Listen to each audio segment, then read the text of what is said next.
Tribunals polítics, titular del Punt Avui, explica que el Constitucional rebutja la recusació dels dos membres del tribunal perquè no troba que la seva posició política sigui parcial i també assenyala que el Consell General del Poder Judicial obre un expedient al magistrat Santi Vidal per les seves opinions favorables a la independència.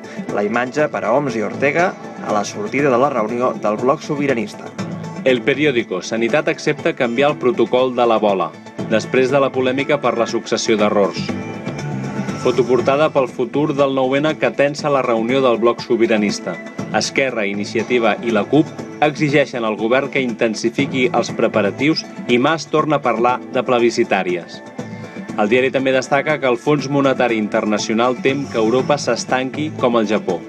L'Ara aborda la trobada dels partits pro-consulta amb el govern amb aquesta unitat de mínims. La imatge per a Teresa Romero en estat crític. El rotatiu també recull el nou Nobel de Literatura. La Vanguardia aborda el cas de l'Ebola fent referència a la gestió de l'hospital que es precipita en la confusió. Explica la reacció del personal sanitari al canvi de protocols i el conseller de Sanitat que torna a donar la culpa a la malalta. De la premsa comarcal, el Segre. Salut distribueix equips de protecció contra l'Ebola entre els CAPs de Lleida. El País explica com Rajoy modifica les mesures contra l'Ebola per la indignació mèdica.